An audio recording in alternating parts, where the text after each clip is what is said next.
خفت کا سامنا کرنا پڑ سکتا ہے اور گھر والے کے لیے بھی بے عزتی کا سبب بن سکتا ہے۔ اس سلسلے میں ہمیں اجازت طلب کرنے کا جو طریقہ بتلایا گیا ہے وہ یہ ہے کہ کسی سے ملنے جائیں تو اس کے دروازے کے ایک طرف کھڑے ہو کر پہلے السلام علیکم کہا جائے، اس کے بعد اپنا نام اس انداز سے بیان کریں کہ گھر والے آپ کو پہچان لیں۔ السلام علیکم اسلامی شاعر میں سے ہے، گویا سب سے پہلے آپ اس کی سلامتی کے لیے دعا مستقبل جائیں۔ السلام علیکم کے بذات خود بہت سے معاشرتی فوائد ہیں۔ یہ لوگوں کے دلوں میں باہم محبت اور خیر سگالی کے جذبات پیدا کرنے کا ذریعہ ہے۔ حدیث میں اس بات کی وضاحت موجود ہے کہ ایسا نہ ہو کہ دروازے پر کھڑے ہو کر یہ کہنے لگو کہ میں آیا ہوں، گھر والوں کو کیا معلوم کہ میں سے کون مراد ہے، اس کی بجائے اپنی پہچان کروائی جائے۔ پھر یہ بھی فرمایا گیا ہے کہ گھر کے سامنے دھرنا مار کر بیٹھ ہی نہ جاؤ، بلکہ تھوڑے تھوڑے وقفے سے السلام علیکم اور اپنا نام بتانے کا عمل 3 مرتبہ دہراؤ۔ اگر 3 مرتبہ دہرانے کے باوجود جواب نہ ملے تو بڑی خوش دلی اور نیک گمان کے ساتھ واپس آ جاؤ۔ گھر والے کے بارے میں بدگمانی نہ کرو کہ اس نے جان بوجھ کر آپ سے ملنا پسند نہیں کیا اور اپنے وہ گھر میں موجود تھا۔ اگر آپ بدگمانی کریں گے تو ایک تو آپ کے اس گھر والے کے ساتھ تعلقات پر منفی اثرات پڑے گا، دوسرے ہو سکتا ہے کہ آپ بھی اپنے ذہن میں ایسے ہی منصوبہ بنائیں کہ کل کو جب یہ میرے گھر آئے گا تو میں بھی اس کے ساتھ ایسا ہی رویہ اختیار کروں گا۔ اگر اس طرح کا طرز عمل آگے چل پڑے تو افراد معاشرہ کے درمیان نفرتیں اور قدورتیں پیدا ہو جائیں گی، اور شیطان تو چاہتا ہے کہ لوگوں کے دلوں میں قدورتیں جڑ پکڑیں اور لوگوں کو لڑائے۔ دوسری اہل خانہ کو بھی ہدایت کی گئی ہے کہ وہ بھی آنے والے کا احترام کرے۔ ہو سکتا ہے کہ آنے والا کسی ضروری کام کے ساتھ آیا ہو یا محض محبت اور خیر سگالی کے جذبے کے تحت آیا ہو، اور کسی کے محبت بھرے جذبات کی قدر کرنا اخلاقی، معاشرتی اور دینی فریضہ ہے۔ اگر آپ جان بوجھ کر اسے نہیں ملتے تو گویا آپ نے اس کے جذبات کو بھی ناقدری کی اور اپنے ایک فریضے کو بھی پامال کیا۔ گویا یہ ہدایت دو طرفہ ہے کہ آنے والا بھی وقت اور موقع دیکھ کر آئے اور اجازت لینے کے لیے شائستگی کا طریقہ اختیار کرے، اور اہل خانہ بھی احترام کا رویہ اختیار کرتے ہوئے اس سے ملاقات کرے۔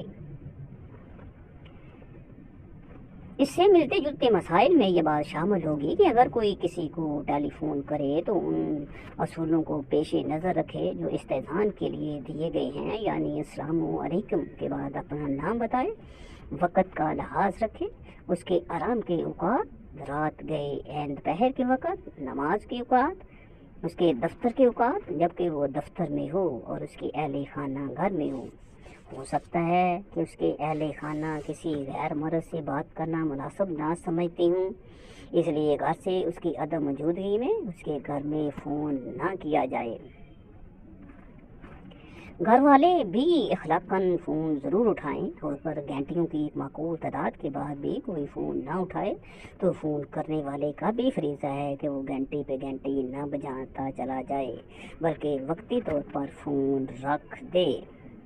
اسی طرح کا معاملہ گھر کی گھنٹی کے ساتھ ہے۔ اگر 3 مرتبہ وقفے سے گھنٹی دینے کے باوجود اندر سے کوئی جواب نہیں آتا، بڑی وسعت کی قلبی کے ساتھ واپس ہو جانا چاہیے۔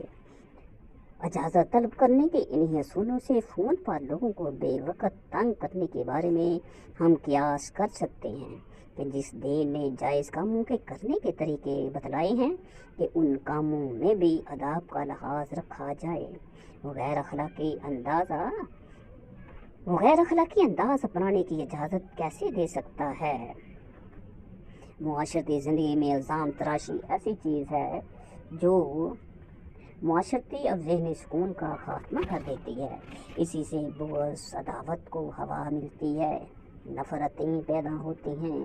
ہمارا عام رویہ ہے کہ ہم الزام تراشی میں بڑے بے باک ہو جاتے ہیں اور ہمارے ذہن سے یہ بات محو ہی ہو جاتی ہے کہ اس سے کسی کی عزت پر کتنا منفی اثر پڑے گا۔ پھر یہ الزام تراشی اگر جنسی زندگی سے متعلق ہو تو معاملہ مزید سنگین ہو جاتا ہے۔ اس سلسلے میں ہمیں بے اعتدالی سے بچانے کے لیے شریعت نے قذف کی سزا مقرر کی ہے۔ قذف کی سزا کا مطلب یہ ہے کہ اگر کوئی شخص، عورت یا مرد کسی دوسرے پر الزام لگائے تو اس نے اسے عین بدکاری کرتے دیکھا ہے تو اسے حکم دیا گیا ہے کہ وہ اپنے الزام لگائے۔ اگر کوئی شخص، عورت یا مرد کسی دوسرے پر الزام لگائے کہ اس نے اسے عین بدکاری کرتے دیکھا ہے تو اسے حکم دیا گیا ہے کہ وہ اپنے الزام کے ثبوت میں 4 گواہ پیش کرے۔ اگر وہ اس میں ناکام ہو جائے تو اسے 80 کوڑے کی سزا ملنی چاہیے۔ اس کی حکمت یہ ہے کہ اسلام نہیں چاہتا کہ جنسی زندگی اور بے حیائی کی گفتگو لوگوں کی محفلوں کا موضوع ہے یا بنے۔ لوگ مزے لے لے کر دوسروں کی جنسی زندگی کو موضوع بحث بنائیں، اس بات کی پرواہ کیے بغیر ان کی تھوڑی سی زبان ہلانے سے دوسروں کی عزت آبرو پر کس قدر برے اثرات پڑیں گے اور اس کی ذات اور اس کا خاندان کس طرح بدنام ہوگا۔ اسلام اس بات کی اجازت نہیں دیتا کہ بدکماش لوگوں کی ناپسندیدہ حرکتوں کا علم ان مجلسوں کے ذریعے ان لوگوں تک پہنچے جو اسے قبل ان بری عادت سے آگاہ نہیں تھے۔ اس طرح کی مجلسوں کی وجہ سے بدکماش لوگوں کے اڈوں کی بھی دوسروں کو خبر ہو جاتی ہے۔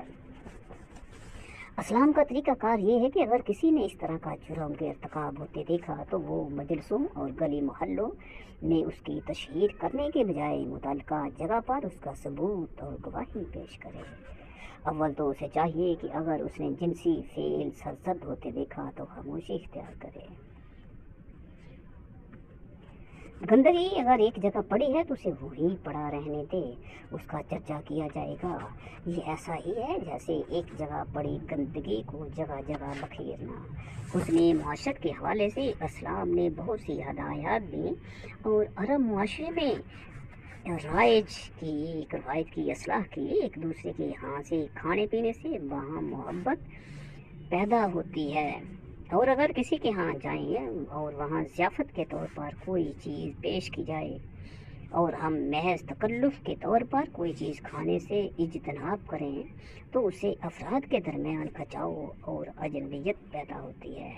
حضرت عائشہ صدیقہ فرماتی ہیں کہ جب رسول اللہ صلی اللہ علیہ وسلم کے ساتھ صحابہ اکرام کسی جنگ وغیرہ جاتے تو وہ جاتی دفعہ اپنے کسی عزیز کو اپنے گھر کی چابیاں دے جاتے، ساتھ ہی کہہ جاتے کہ گھر کی اشیاء میں سے اگر آپ کو کسی چیز کی ضرورت ہو تو آپ استعمال کر سکتے ہیں۔ لیکن وہ شخص اپنے آپ کو گھر کا امین سمجھتے ہوئے کوئی چیز نہ کھاتے، بلکہ ایسی روایات ملتی ہیں کہ جب صاحب خانہ واپس آئے تو افاظت کرنے والے صاحب بہت نحیف اور لاغر ہو چکے تھے۔ وجہ یہ تھی کہ اس دوران کھانے پینے سے اجتناب کیا۔ یہ اجتناب محض اس مفروضے کے تحت کیا کہ گھر والے نے کھانے پینے کی اشیاء استعمال کرنے کی اجازت محض تکلف کے طور پر دی تھی۔ اس بنا پر انہوں نے گھر کی کوئی چیز استعمال نہیں کی۔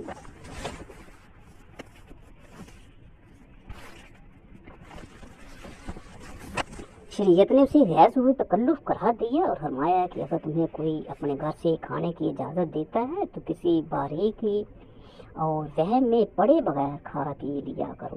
ایک دوسرے کے ہاں سے کھانے پینے سے باہم محبت بڑھتی ہے، لیکن عرب اس سلسلے میں بڑے تکلفات کا شکار تھے۔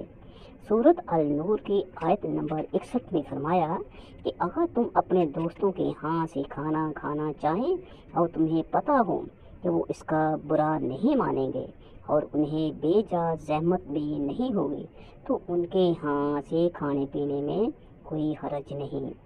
حضرت عبداللہ ابن عباس فرماتے ہیں جب قرآن مجید کی آیت اے ایمان والو تم ایک دوسرے کے مال باطل طریقے سے مت کھاؤ نازل ہوئی تو لوگ اس حد تک محتاط ہو گئے کہ انہوں نے ایک دوسرے کے ہاں سے کھانے پینے سے اجتناب کرنا شروع کر دیا۔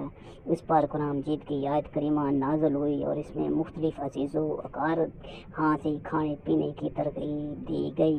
عربوں کے بعض قبائل میں کھانے کی آداب کے حوالے سے یہ روایت تھی کہ جب تک کوئی ساتھ بیٹھ کر کھانے والا نہ ہوتا اس وقت تک کھانا نہ کھاتے، بلکہ اونٹ پر سوار ہو کر جاتے اور ساتھ بٹھا کر کھانے والا تلاش کر کے لاتے، اور جب تک کوئی بندہ نہ ملتا خود بھوکے ہی رہتے۔ سورۃ النور کی آیت نمبر 61 میں اکیلے کھانے یا مل جل کر کھانے کی اجازت دی گئی۔ فرمایا لیس علیکم جناح ان تاکلوا جمیعا او اشتاتا، تم مل کر کھایا کرو، تم مل کر کھاؤ یا اکیلے اکیلے کھاؤ، اس میں تم پر کوئی گناہ نہیں۔ لیکن شریعت اسلامیہ میں مل جل کر کھانے کی ترغیب دی گئی ہے، لیکن مل جل کر کھانا اس مبالغے کی حد تک نہیں کہ آدمی اپنے ساتھ بٹھا کر کھلانے کے لیے کسی کو تلاش کرنے نکل پڑے۔ ایک شخص نے رسول اللہ صلی اللہ علیہ وسلم کے سامنے شکایت کی کہ ہم کھاتے تو ہیں لیکن ہمیں آسودگی حاصل نہیں ہے۔ آپ نے فرمایا تم سب مل کر بسم اللہ پڑھ کر کھایا کرو، اللہ تعالیٰ تمہیں برکت دے گا۔ کلوا جمیعا ولا تفرقوا فإن البرکات مع الجماعت، مل کر کھاؤ، تنہا نہ کھاؤ، برکت مل بیٹھ کر کھانے میں ہے۔ آمین ثم آمین۔